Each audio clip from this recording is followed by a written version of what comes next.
जय जगन्नाथ।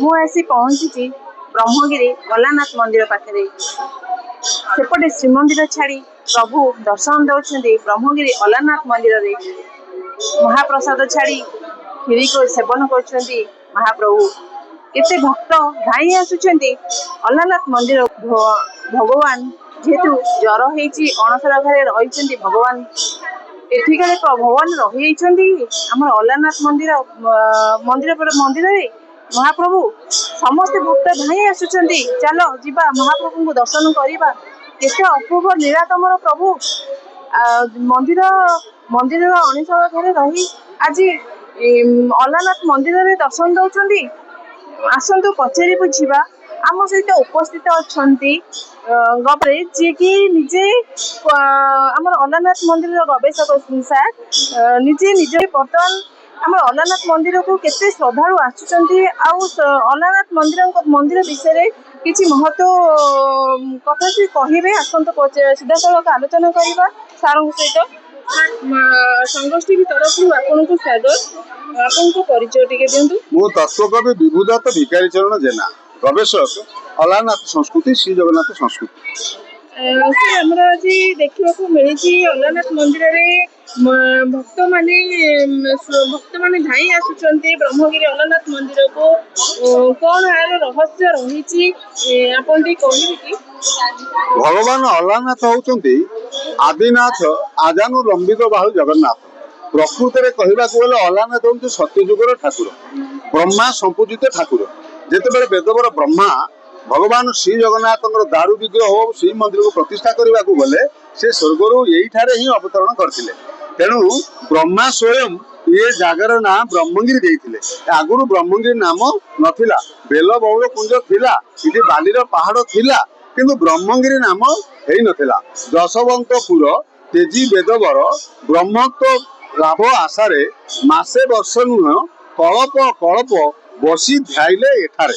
तेणु भगवान ब्रह्म नारायण को भगवान चतुर्धा विग्रह चतुर्भुज नारायण संकटकर गदापद नारायण को भगवान ब्रह्मा तपस्या करी ब्रह्मत्व प्राप्ति पर जेतेबेले से श्रीमंदिर प्रतिष्ठा करने यही क्षेत्र श्रीक्षेत्र जाइछंती एवं भगवान दारु विग्रह जेतेबेले प्रतिष्ठा हो जाइछंती जेतेबेले भक्त माने छुटीचंती कारण प्रभुंर मंदिर केबे भी पूजा भी बंद होती। गजपति पुरुषोत्तम देव कांची अभियान विजय कर आसला पुनर्बार पूजा खंजीचंती। तेणु आज जो लक्ष लक्ष भक्तर आम ये समागम देखुं ये होती अणसर दर्शन अनबसर दर्शन भगवान दारुमूर्ति को जर हुए।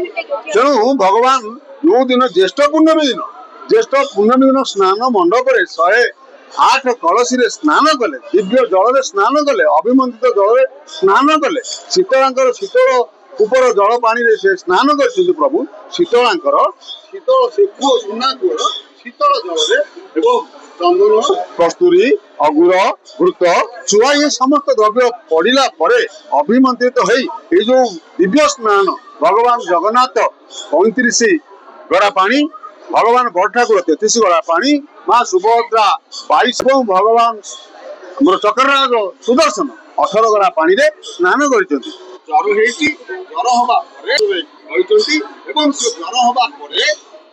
भगवान भक्त पाइब।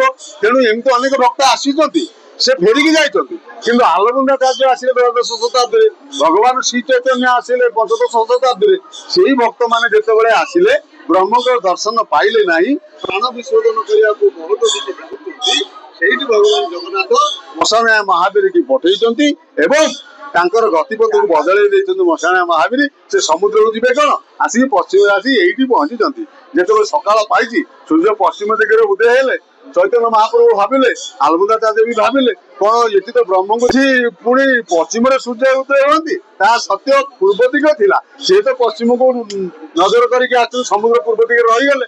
तेणु सकाଳେ देखिले चतुर्भुज नारायण से बेल बौल कुंजरे पाट पीताम्बरी अंटारे लगी पादरे पाउजी कौस्तुभ हार वन फूलमाल सजे स्वर्ण मुकुट भगवान ब्रह्म को दर्शन कला भगवान श्री अलानाथ को ନାମ ଏଠି ପଢିବା ପରେ ସେ ଶିଳା ନରଳି ଯାଇଛନ୍ତି। ଭକ୍ତର ଭାବ ଏତେ ଥିଲା, ଭକ୍ତର ଭାବରେ ଆଗ୍ରହୀ, ତେଣୁ ମୋ ନାମ ଭାବଗ୍ରାହୀ, ତେଣୁ କରି କରାଉ ଥାଇ ମୁଇଁ ମୋବିନୁ ଅନ୍ୟ କେହି ନାହିଁ, ମୋର ନହିଲେ କରୁଣା ବ୍ରହ୍ମା ଶଙ୍କର ହେବେ ଗଣା, ମୋର ଯାହାକୁ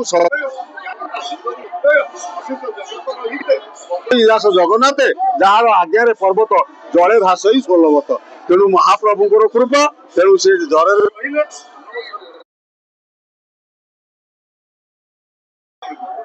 ନୀଳାଦ୍ରିର ଦର୍ଶନ ନ ପାଇ ଭକ୍ତ ଛୁଟିଛନ୍ତି ବ୍ରହ୍ମାଦ୍ରି କି। ବ୍ରହ୍ମଦାନ ଆଜି ଭକ୍ତ ମାନଙ୍କର କୋଳାହଳରେ ହରିବୋଲ ହୁଳ ହୁଳି ଧ୍ୱନିରେ ଜୟ ଶ୍ରୀ ଅଲାରନାଥ ଧ୍ୱନିରେ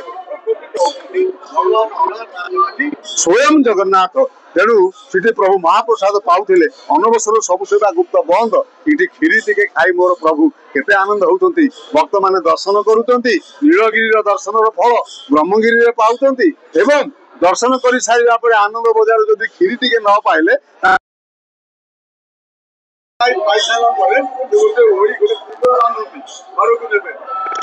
ଠାକୁର ଆନନ୍ଦ ବୋଲ ହରି ହରି।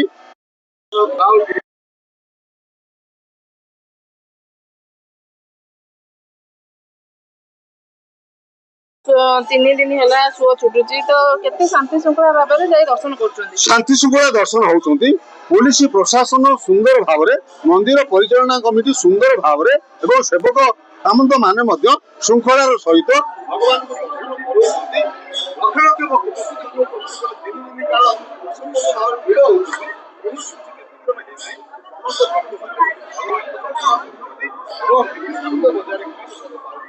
ଏବଂ ଯେତେ ବାଟରୁ ଆଜି କେବଳ ଓଡିଶା ଲୋକ ନୁହଁ, ଆପଣ ଦେଖିବେ ସର୍ବଭାରତୀୟ ସ୍ତରରେ ପ୍ରତ୍ୟେକ ରାଜ୍ୟରୁ ଲୋକ ଏଠି ଆସୁଛନ୍ତି।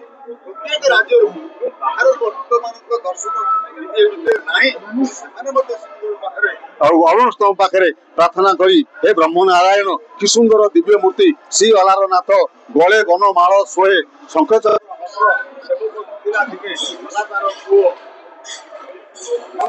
ଜାଣି ନାହିଁ କ୍ଷୀରି ଦିଅ ଖାଇଲ ତତଲା କ୍ଷୀରି ବଢାଇ ଶ୍ରୀ ହସ୍ତ, କି ସୁନ୍ଦର ଦିବ୍ୟ ମୂର୍ତ୍ତି ଶ୍ରୀ ଅଲାରନାଥ। ଭଗବାନ ତାଙ୍କ ପାଇଁ ସ୍ୱୟଂ ହାତରେ ଖାଇଛନ୍ତି ଏବଂ ଦର୍ଶନ ଯେତେବେଳେ କବାଟ ଖୋଲି ଦେଇଛନ୍ତି।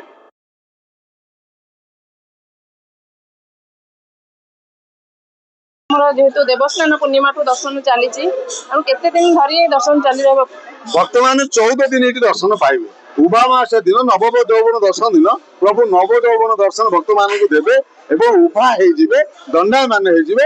ତାର ରଥଯାତ୍ରା 2 ଦିନ ପରେ, ତେଣୁ ରଥଯାତ୍ରା, ନନ୍ଦିଘୋଷ ଯାତ୍ରା, ଆଉ ଆମର ପତିତ ପାବନ ଯାତ୍ରା, ନବାଗ୍ନିପୂର୍ଣ୍ଣ ଯାତ୍ରା ଏବଂ ଜନ୍ମବେଦୀ ଯାତ୍ରା, ଶ୍ରୀ ଗୁଣ୍ଡିଚା, ଏଇ ଯୋଉ କଥା ଅଛି ପ୍ରଭୁଙ୍କର। ତେଣୁ ପାଠ ପଢିକି ଘରେ ତୋଳୁଛି ପକା, ତେଣୁ ଗାଁ ମାଟି ମଣିଷ କରିବା ତାଙ୍କ ମନରେ ପକା। ଗାଁକୁ ମାଆକୁ ସମସ୍ତ ଅବହେଳା କରୁଛନ୍ତି, ଭଗବାନ ଚେତେଇ ଦଉଛନ୍ତି। ମୁଁ ଯେମିତି ମୋ ଜନ୍ମସ୍ଥାନକୁ ଯାଉଛି, ଏଠି ମୁଁ ରାଧୁଂଶ ଲୀଳା, ମୁଁ ଏଠି ସବୁବେଳେ ଔଷଧ ଲୀଳା ଶ୍ରୀ ମନ୍ଦିର ଉପରେ ରାଜାଦି ରାଜେଶ୍ୱର ଥିଲି, କିନ୍ତୁ ଗୁଣ୍ଡିଚା ଘରେ ମୁଁ ମାଧୁର୍ଯ୍ୟ ଲୀଳା କରୁଛି। ମୁଁ ସେଠି ଗୋଷ୍ଠୀ ଗୋପାଳଙ୍କ ସାଙ୍ଗରେ ବୃନ୍ଦାବନ ବୋଲି ମଧ୍ୟ ଗୁପ୍ତ ବୃନ୍ଦାବନ ବୋଲି ମଧ୍ୟ ଗୁଣ୍ଡିଚା ଘର କୁହନ୍ତି। ଜୟ ଜଗନ୍ନାଥ, ଜୟ ଶ୍ରୀ ଅଲାରନାଥ।